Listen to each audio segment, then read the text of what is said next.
नमस्कार, आप देख रहे हैं सरयू टीवी न्यूज़ और आपके साथ मैं हूं सौरभ दुबे। इस वक्त हम लता मंगेशकर चौक पर मौजूद हैं और हमारे साथ यहां पर कुछ युवा साथी मौजूद हैं। आइए इनसे बातचीत करते हैं और जानते हैं इनके मन में क्या कुछ चल रहा। सबसे पहले इनका नाम जानते हैं। क्या नाम भाई साहब? मेरा नाम रितुल दुबे। रितुल दुबे जी। यही अयोध्या से हैं जी। रितुल जी, राम मंदिर बन रहा है, 22 जनवरी को प्राण प्रतिष्ठा और उसके बाद रामलला गर्भगृह में विराजमान हो जाएंगे, कैसा लग रहा है? हम लोगों को बहुत उत्साह है। हमारे जो राम मंदिर जो बन रहा है, हम लोगों में बहुत सारे उत्साह हैं और ये हम लोग चाहते हैं कि जल्द से जल्द प्राण प्रतिष्ठा हो जाए और हम इस पे बहुत बहुत बधाइयाँ देना चाहते हैं हम लोग को, भाइयों को। अच्छा, जैसा कि गर्भगृह में रामलला विराजमान होने वाले हैं, ये जनवरी महीना कुछ खास भी है हमारे और आपके लिए, जो भी सनातन प्रेमी है उनके लिए। विपक्ष कह रहा है कि इस पर बीजेपी राजनीति कर रही है, क्या कहेंगे आप? हम लोग नहीं मानते।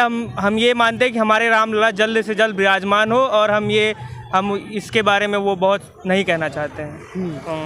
अच्छा, 2024 में इसी साल लोकसभा के चुनाव होने हैं, क्या लगता है 24 में देश का प्रधानमंत्री कौन होगा? प्रधानमंत्री हम मोदी को ही चाहते हैं। कुछ लोग कहते हैं यार कि राहुल गांधी प्रधानमंत्री बनेंगे। नहीं, हम लोग तो मोदी को ही चाहते हैं क्योंकि वो हमारे रामलला को विराजमान किए हैं यहाँ अयोध्या में। आप क्या कहेंगे? आपने ऐसे अयोध्या कभी देखा था? आशा किया था कि ऐसा होगा? कह रहे हैं कि विकास नहीं कर रही बीजेपी सरकार, सिर्फ जुमलेबाजी करती है। ये है विकास, देखिए ये विकास है सामने, आपको पता है ना विकास। आपने आशा किया था कि ऐसा कभी होगा? कहते हैं कि 70 सालों में कांग्रेस ने जो कुछ किया वही मोदी सरकार बेच रही है। तो वो ऐसा काम काहे नहीं की? ऐसा मतलब ऐसे प्रगति काहे नहीं की उन्होंने? आप युवा हैं, कहते हैं कि युवाओं के लिए रोजगार नहीं है। रोजगार तो है, जो भैया शिक्षित है वो रोजगार पाएगा, जो नहीं है नहीं है वो नहीं पाएगा। सिंपल सी बात है। तो आप भाजपा के साथ? भाजपा के साथ अब की बार फिर से योगी सरकार के साथ है, विकास के साथ। आप क्या कहेंगे? मेरा नाम अभिषेक कुमार द्विवेदी, अयोध्या जिले से ही हम हैं। 550 सालों का इंतजार आज जाके ख़त्म हुआ है। इस सरकार में सरकारें आई और चली गई हैं, बहुत सी सरकारें आई हैं और आज विकास के क्रम के साथ साथ भारत एक सनातन जो संस्कृति है उसको सजो कर चलना साथ में, ये बहुत बड़ी बात हो जाती है। सरकारें आई हैं, केवल हम विकास के बारे में ही बात करेंगे तब भी काम नहीं चलने वाला है, क्योंकि हमको सनातन संस्कृति के रूट से जुड़कर चलना है ना। और भाजपा जो है वो बहुत ज़्यादा चौमुखी विकास करती है, धर्म, जाति, वर्ग, संप्रदाय ना, साथ साथ एजुकेशन, ये सारी चीज़ें साथ में लेकर चलती है। और विपक्ष कह रहा है कि भाजपा ने राम को हाईजैक कर लिया है, राम मंदिर का मुद्दा राजनीतिक मुद्दा बना रहे हैं। प्रभु श्री राम को हाईजैक करने वाला ना कोई सरकार है, ना हम हैं, ना आप हैं, ना मोदी जी हैं। वो तो सेवक हैं। 550 सालों का इंतजार आके एक ही सरकार ने ख़त्म किया है, सिर्फ और सिर्फ अपने दूसरे कार्यकाल में, है ना। और अयोध्या जिले के होने के कारण अयोध्या का ये विकास देखकर कि सबसे ज़्यादा बार आने वाले प्रधानमंत्री श्री नरेंद्र मोदी जी हैं, है ना।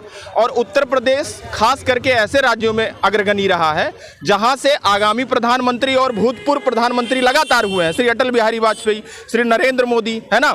अगर आप देखेंगे तो उत्तर प्रदेश की राजनीति ऐसी राजनीति रही है कि सबको आकर्षित करती है ना।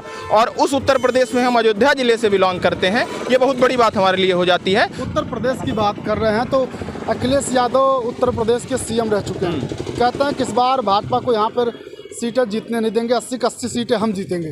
कितनी बार इसका प्रमाण देना चाहिए, आप ये बताइए। लाइव प्रमाण चल रहा है ना।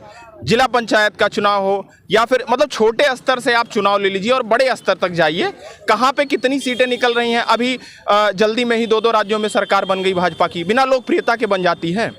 कहते हैं कि वो तो ईवीएम का चमत्कार है। कोई ईवीएम का चमत्कार नहीं है। ईवीएम, हमारे पास चुनाव आयोग है, ऐसी हमारी जो है व्यवस्था है, राजनीतिक व्यवस्था है हमारे पास, कि उसको कोई हाईजैक नहीं कर सकता। ना मोदी जी के इशारों पे वो व्यवस्था चलने वाली है, ना ही किसी और के इशारों पे व्यवस्था चलने वाली है, समझ रहे हैं ना। तो जो चुनाव आयोग है, बाकी और संस्थाएं हैं, सारी चीज़ें एक कड़ी में पिरोकर चल रहे हैं हम लोग। ऐसा नहीं है कि कोई हाईजैक कर लिया। और अगर हारना है, हारने के बाद किसी न किसी को कारण तो बनाया जाता है, असफलता का कारण देना जरूरी है ना। तो विपक्ष के पास और कोई कारण नहीं है सिवाय ईवीएम के। बोले जय जय श्री राम।